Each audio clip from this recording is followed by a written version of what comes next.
படம் வந்து உண்மையை சொல்லணும் அப்படின்னா நல்லா வச்சு செய்யலாண்டா அப்படின்ட்டு தான் வந்தேன். ஆனால் எதுக்குமே அண்ணாச்சி ஸ்கோப்பு கொடுக்கல. அவர் வந்து நான் யாருன்னு காட்டுறேன்டா அப்படிங்கிற மாதிரி பண்ணிட்டார். உண்மையாக ஒரு டிரான்ஸ்ஃபர்மேஷன்னா இது தான். தன்னை வந்து தனுஷ் சாரை வந்து அவர் ஆரம்ப காலகட்டத்தில் இவன்லாம் ஒரு ஹீரோவான்னு சொன்னாங்க தனுஷ் சாரோட முகத்தை பார்த்து. ஆனால் தன்னை மெருகேற்றி இன்றைக்கி தனுஷ் சார் ஹாலிவுட்டு பாலிவுட்டு மாவனை மிரட்டுறாரு. அந்த மாதிரி அண்ணாச்சி தன்னுடைய 2வது படத்திலே தன்னை மெருகேற்றிக்கிட்டு அவரோட எரர்ஸ் எல்லாம் கரெக்ட் பண்ணிவிட்டு சூப்பராக பண்ணியிருக்கிறாரு. மனசில் தொட்டு சொல்கிறேன், உண்மையாக வந்து நான் எங்கேயாவது ஒரு இடத்துல மாட்டோம் அண்ணாச்சியை வச்சு செய்யலாம் தான் நினச்சேன். ஆனால் சூப்பருங்க, உண்மையாக லெஜண்டுங்க. அவர் நல்லா பண்ணியிருக்காரு. கண்டிப்பாக. ஏன்னா தலைவான்னு ஒரு படத்துக்கு பேர் வச்சார் விஜய் சார். இன்றைக்கி தலைவராக வந்து நிற்கிறார் டிவிகேக்கு. அப்போது லீடர் இது கண்டிப்பாக பாருங்கள். நான் இன்றைக்கி சொல்கிறேன், 2029 லோக்சபா எலெக்ஷன்லையோ இல்லை 2031 எலெக்ஷன்லையோ அண்ணாச்சியுடைய அரசியல் என்ட்ரி அப்படிங்கிறது இருக்கும். ஏன்னா இவ்வளோ பேர் அவரை நம்பி இருக்கிறாங்க. அவருடைய பிராண்ட் அப்படிங்கிறது ஃபிக்ஸ் ஆகிட்டார். எனக்கு ஏன் இந்த எலெக்ஷன்லேயே அவர் நின்று இருக்கலாம், 2026 ஏன் அண்ணாச்சி நிற்கலன்னு அண்ணாச்சி மேலே ஒரு கோவம். அவர் ஏதாவது ஒரு கட்சியில் நின்று இருக்கலான்னு. ஆனால் பயங்கரமாக அவருக்குன்னு ஒரு மாசை க்ரியேட் பண்ணிட்டார் இந்த படத்தில். உதயநிதி ஸ்டாலின் சார் எப்படி அவருக்குன்னு ஒரு பிராண்டை க்ரியேட் பண்ணார், ஒரு படமாக நடித்து அந்த மாதிரி வந்து ஒரு மாசை க்ரியேட் பண்ணிட்டார். சூப்பர். ஃபேமிலி ஆடியன்ஸாக வந்து கண்டிப்பாக இது ஃபேமிலி ஆடியன்ஸ்க்கான ஏற்ற படம் தான் இது. அந்தளவுக்கு வந்து சூப்பரான ஒரு படமாக வந்திருக்கு. ரொம்ப ஒரு எப்படி சொல்கிறதுனா, ஒரு படம் சாதாரண ஒரு படம், இவர் என்ன அஜித்தா விஜயா ரஜினியா இவருக்கே இவ்வளோ மெனக்கடல் பண்ணோம் அப்படின்னாம படத்தில் சினிமாட்டோகிராஃபி ஸ்டண்ட்டு படத்தில் இருக்கக்கூடிய அந்த ஸ்டோரி பிளாட்டாக இருக்கட்டும், உள்ளே வரக்கூடிய காஸ்டிங்ஸாக இருக்கட்டும், ஷாம் சாராக இருக்கட்டும், எல்லாருமே வந்து அவ்வளோ சூப்பராக பண்ணியிருக்காங்க. நல்லா இருக்குது. கண்டிப்பாக ஃபேமிலியோட வாங்க. நான்லாம் வந்து ஒரு படம் வந்து பார்த்தோன்னா நான் ஓப்பனாக சொல்லிவிடுவேன், இது தேரும் தேராது அப்படின்னு. ஆனால் நம்மளுக்கு வந்து ஒரு ஸ்கோப்பு கொடுக்கல. என்னடா ஆனால் கலாய்க்கலாம் அப்படிங்கிற ஒரு ஸ்கோப்பை கொடுக்கல. அதுதான் ஒரு படத்தோட சக்ஸஸ் அப்படிங்கிறது. ஃபேமிலியோட வாங்க, உண்மையாக ஃபேமிலியோட வாங்க. ஒரு விஷயத்தை மட்டும் சொல்லிக்கிறேன், நிறைய படங்களுக்கு வந்து பார்த்தோம்னா மக்கள்கிட்ட ஆதரவு நல்ல படங்களுக்கு கிடைக்கல. யூத் எப்படி ஒரு நல்ல படமோ, அப்புறம் அதுக்கு முன்னாடி வந்த வித்தில் நிறைய படங்கள் வந்து அந்த படங்கள் எவ்வளோ நல்ல படமோ அது மாதிரி தான் ஜிவி பிரகாஷ்குமார் அண்ணனோட ஹாப்பி ராஜ்னு ஒரு படம். பல பேரை கண்கலங்க வச்ச படம். ஆனால் அந்த படத்துக்கு யாரும் இல்லை, ப்ரமோஷன் பண்ணல பெருசாக. இப்போ ரஜினி சாரோட பொண்ணு அந்த படத்தை ப்ரொடியூஸ் பண்ணியிருந்தா ஹாப்பி ராஜ் படத்தை இது பண்ணியிருப்பாங்க. நல்ல படம், யாரும் பார்க்கல அந்த படத்தை பெருசாக. ஸோ அது மாதிரி இதுவும் ஒரு நல்ல படமாக வந்திருக்கு. ஸோ ஆடியன்ஸ் மிஸ் பண்ணாதீங்க, வந்து பாருங்கள். படம் ரொம்ப நல்லா இருக்குது ப்ரோ. அப்படி தான் சொல்லிக்கலாம் வெளியே. பட் இதில் வந்துட்டு என்னென்னா கரெக்டான ஒரு ஸ்டோரி கொடுத்துருக்காங்க. டேரக்டருக்காக இந்த படம் ஃபுல்லாக பார்க்கலாம். பேக்ரவுண்ட் பிஜிஎம்மாக இருக்கட்டும், மியூசிக்காக இருக்கட்டும், எல்லாம் மிரட்டி விட்டுருக்காங்க. ஸோ இதில் யார் மெயினான ஆக்டரு, இதில் யார் மெயினாக காமிச்சிருக்காங்கன்னா லெஜெண்டை தான். ஆனால் லெஜெண்டை வந்து கரெக்டாக கொடுக்காம அந்த படத்தில் வில்லன் இருக்காங்களே அவங்களோட சீன் தான் மாஸ்டாக இருக்குது, பார்க்க இன்ட்ரெஸ்டிங்காக இருக்குது. அதில் நடித்த ஹீரோயினியாக இருக்கட்டும், அந்த குழந்தையாக இருக்கட்டும், ஆண்ட்ரியாவோட ஆக்டிங்காக இருக்கட்டும், எல்லாமே சூப்பராக இருக்குது. பட் லெஜெண்டோட ஆக்டிங் வந்து நிறைய மிஸ்மேட்ச் ஆகுது. இப்போ ஒரு டைலாக் வந்து அவர் கொடுக்குறான்னா அவரோட மூஞ்சியை காமிச்சு அந்த டைலாக்லாம் இருக்கணும். என்னமோ வந்துட்டு பேக் சைடு வந்து காமிக்கிறாங்க, தலையை காமிக்கிறாங்க, கார்னர் சைடு காமிக்கிறாங்க. அதை பார்க்க எப்படி இருக்கும் சொல்லுங்கள்? பார்க்க இன்ட்ரெஸ்டிங்காக இருக்குமா? படம் எல்லாமே சொல்லுவாங்க பிளாக் பஸ்டர் அப்படி இப்படின்னு. அதில் உள்ள சாங்கு பிஜிஎம் எல்லாம் பிளாக் பஸ்டர் தான் ஆகும். சூப்பராக இருக்குது. படத்துக்கு கரெக்டான ஸ்க்ரீன் பிளேலாம் எல்லாம் கொடுத்துருக்காங்க. அதில் நடித்த மற்ற எல்லாருக்கும் கரெக்டான கேமியா கொடுத்துருக்காங்க. லெஜெண்டோட ஆக்டிங் தான் இன்னும் கொஞ்சம் அவர் டெவலப் பண்ணிக்கணும். ஏன்னா இது செகண்ட் படம் இல்லையா? ஃபஸ்ட்டு படத்தை கம்பேர் பண்ணும்போது இது கொஞ்சம் ஓகே. பட் ஆனால் அதில் ஒரு சீன்லாம் வரும், அப்பா பொண்ணு சீன்லாம் வந்து அவ்வளோ எமோஷ்னலாக வரும். அதை அப்படியே கொண்டு வராமல் ஃபைட் பண்ணுறாங்க அப்பா பொண்ணு சீனுக்காக. அவரை போட்டு அந்த அடி அடிக்கிறாங்க லெஜெண்டை. மூஞ்சில் ரத்தத்தை காணும் ப்ரோ. அடி வாங்குறவங்களாம் மூஞ்சி ஃபுல்லாக ரத்தம் வருது. அடிக்கிற அவருக்கு வந்துட்டு மூஞ்சில் பட்டு லைட்டாக அப்போ மேக்கப் கலையக்கூடாது அப்படி பண்ணுறாங்களோ. சத்தியமாக ஒஸ்ட்டு ப்ரோ. சீரியஸாக யாராவது படம் பார்க்க வந்தால் கொஞ்சம் ஆக்டிங் ஸ்கில் கொஞ்சம் க்ரோத் பண்ணியிருக்காங்க. அடுத்த படத்துக்கு அவர் பண்ணிக்கலாம். ஆனால் யாருக்கு அதிகமாக வந்து நம்ம லீட் கொடுத்து யாருக்கு வந்துட்டு அதிகமாக போர்ஷன்ஸ் கொடுக்குறாங்க அவங்க தானே அவங்க நல்லா பர்ஃபார்ம் பண்ணணும். ஆனால் அவங்களுக்கு பார்த்தீங்கன்னா அந்த ஃபைட் சீனில் ஐயோ டைலாக்காக வருது, அது கரெக்டாக மிஸ்மேட்ச் ஆகுது. இன்னொன்று ஃபைட் சீனில் சண்டை வருது. அதெல்லாம் ஏதோ ஒரு மாதிரி பண்ணி வச்சுருக்காங்க. இப்போ அமைதியாக இருக்கிறவங்க, மனசு வந்து பொறுமையாக இருக்கவங்க ஆனால் அந்த படத்தை வந்து உட்காந்து பார்க்கலாம். பொறுமையே இல்லாதவங்க என்ன மாதிரி ஏஞ்சி போயிட்டு வரணும். சத்தியமாக அந்த படத்தில் நிறைய வாட்டி வெளியே ஏஞ்சி உள்ளே போயிட்டு வரேன். அப்படி தான் 2-3 காஃபி குடிச்சிட்டேன் ப்ரோ. இந்த ரோஹிணி தட்டில் வர காஃபி 50 ரூபா. இந்த படத்தை வந்து பார்க்க டிக்கெட் காசும் போச்சு, காஃபி காசும் போச்சுன்ற மாதிரியா இருக்குது. யாராவது நீங்கள் அந்த படத்தை வந்து பார்க்க வரீங்கன்னா வீட்டில் வந்து டேப்லெட் எடுத்துகிட்டு வந்துங்க, தலைவலி மாத்திரை, அனாசினு, நோவாசினு, ஃப்ளாஸ்கில் காஃபி கூட போட்டு வந்துருங்க. இங்கே நம்ம செலவு பண்ண செலவில், அதாவது பொறுமையாக மனசு வந்து பொறுமையாக உட்காந்து பார்க்குறவங்க வந்து பார்க்கலாம்.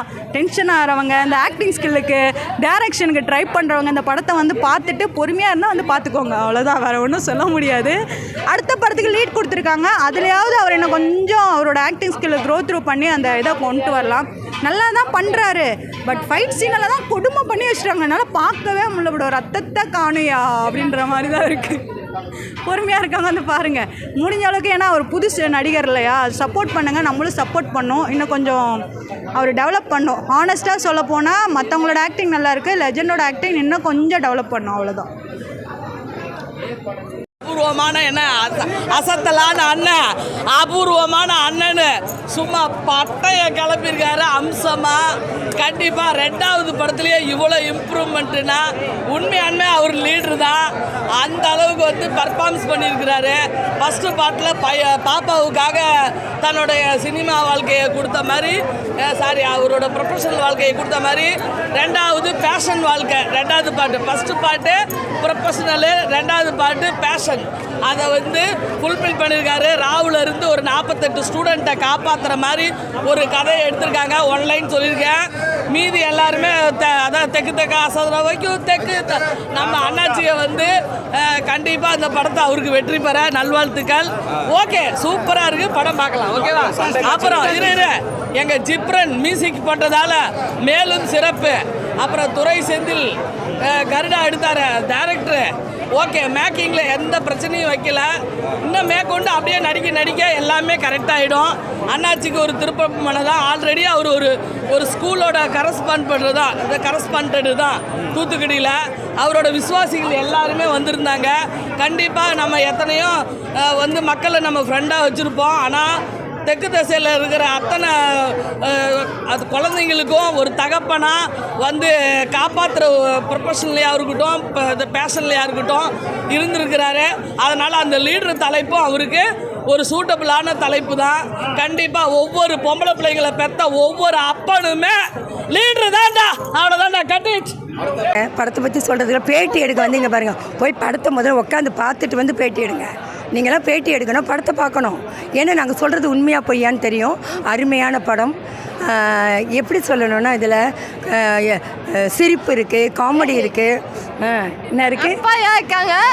அப்பா இருக்காங்க அப்பான்னா லெஜண்ட் அவர்கள் நல்லா நடிச்சிருக்காங்களாம். எங்கள் பொண்ணு மாற்றுத்திறனாளி. படத்தை பார்த்துட்டு சந்தோஷமாக ஹாப்பியாக என்கிட்ட சொல்லுது, இன்னொரு முறை பார்க்கணுன்னு சொல்லுது. இதை பாப்பானா எவ்வளோ தூரம் அப்சர்வ் பண்ணி பார்த்துருப்பாங்க. இதில் வந்து குடும்ப கதை, குடும்பத்தோடு வந்து பார்க்கலாம். மற்ற மாதிரி ஒரு நேர்மையான போலீஸும் இருக்கணுன்றதுக்கு இது ஒரு உதாரணங்க. யார் வேணால் போலீஸாக இருக்கலாம், அதுக்குள்ளே ஒரு நேர்மை இருக்கணும் அப்படின்றது தான். தப்பதை வந்து சரிப்படுத்துறதுக்கு யார் வேணாலும் ஈடுபடலாம். அந்த கருத்து இருக்குது, அன்பு இருக்குது, பாசம் இருக்குது. நாம் படத்தை பார்க்கும்போதுங்க அந்த அம்மா இறந்துட்டாங்க, அவருடைய ஒய்ஃப் இறந்துட்டாங்கன்னு காட்டுறாங்க. அது ஒரு கெட் டுகெதர் தான் இருக்கிறாங்க. அதுவும் ஒரு எடுத்துக்காட்டு. கெட் டுகெதராக இருந்தாலும் கணவன் மணி ஆகி அதுக்கு ஒரு குழந்தை பிறந்த பிற்பாடு சின்ன குழந்தையில பிரிஞ்சுட்டாங்கன்னு போது இறந்துட்டாங்கன்னு ஒரு கதையை எடுத்துகிட்டு போய் எண்ட் ஆஃப் த ஸ்டோரியில் அந்த குழந்தை ஒரு டிசபிலிட்டி குழந்தை, காது கேட்காது, ஹாஸ்டல் அனுபவத்தை கொடுத்து அதுக்கு வந்து அப்பான்றவங்க ஒருவங்க தவறான கண்ணோட்டத்தை அந்த குழந்தை சின்ன வயசில் எடுத்துருச்சு. அதை வந்து எப்படி சரிப்படுத்துகிறாங்க பாருங்கள். இதெல்லாம் ஒரு தத்துவம் இல்லை, நிறைய ஒரு விஷயங்கள் அடங்கியிருக்குங்க. நிறைய ஒவ்வொரு விஷயத்துலையும் நம்ம கற்றுக்கணும். அதே மாதிரி நம்ம ட்ரெயினில் வந்து இப்படி ட்ரெயினை கடத்துவாங்கன்னு நம்ம சொல்லுவாங்க. ஆனால் அதையும் இதை காட்டியிருக்காங்க. ட்ரெயினை கடத்துறது, ட்ரெயினுக்குள்ளே நடக்கிறதுனா நம்ம பார்த்துருக்க மாட்டோம் நேரில். இப்படி தான் அப்படின்னு புரிய வச்சுருக்குறாங்க. எவ்வளோ இக்கட்டான அதாவது கண்ணில் தண்ணி வரலைங்க. ஏன்னா அந்த சில இடங்கள் இந்த ட்ரெயினை பார்க்கும்போது எவ்வளோ பேர் சாகுறாங்க, எவ்வளோ பேருன்றதை காட்டியிருக்கிற விதமும் சரி. இதில் வந்து தைரியம், அன்பு, நேர்மையாக இருக்கணும், தொழிலில் பாசம், அதையும் தாண்டி குடும்பத்தில் கணவன் மனைவி குழந்தையோடு சேர்ந்து வாழ்கிற வாழ்க்கை தான் நல்லதுன்னு முடிச்சிருக்கிறாங்க. அது ரொம்ப பெருமையாக இருக்குது, ரொம்ப சந்தோஷம். எல்லோரும் வந்து குழந்தையோடையும் பார்க்கலாம். இது ஒரு கதையாகவே பிள்ளைங்களுக்கு சொல்லலாங்க. இப்போ நான் எடுத்தேன்னா கதையாக சொல்லுவேன், ஷார்ட் ஃபிலிம் மாதிரி சின்ன ஸ்டோரியாக சொல்லலாம். பிள்ளைங்க கதை பிடிக்கிறது இல்லை, தாத்தா பாட்டிக்கிட்ட கதை கேட்கல. இப்போ நான் தாத்தா பாட்டியாகி மற்ற குழந்தைங்களுக்கு இந்த கதையாகவே நான் சொல்கிறதுக்கு அந்த அளவுக்கு தூண்டி இருக்க படம். லெஜண்ட் சரவணா அவர்களுக்கு ரொம்ப நன்றியை தெரிவிச்சுக்க முடியாதுங்க, மகிழ்ச்சியை தான் தெரிவிச்சுக்கணும். நன்றினா முடிஞ்சிடும். அடுத்து இனிமேல் இதே கேரக்டர் அவர் வந்தார்னா அடுத்த படம் இதை விட தேட்டர் வழியிருந்து நின்று பார்க்கக்கூடிய அளவுக்கு ஒரு கூட்டம் இருந்தது. எல்லா தேட்டரும் ரிலீஸ் ஆகிருக்கு. என்னுடைய வயசு 70+. உண்மையாக சொல்ல பயமாக இருக்குது, 70+ங்க. இந்த 70+ல் லெஜண்ட் சரவணா அவர்கள் படத்தை ஃபஸ்ட்டு ஷோ ரிலீஸ் ஆகிறத நான் இந்த தேட்டரில் பார்த்துருக்கேன்னா ரொம்ப பெருமைப்படுறேன். எனக்கெல்லாம் வாய்ப்பு. நன்றி. எல்லோரும் பாருங்கள், குடும்பத்தோட. சந்தோஷம்.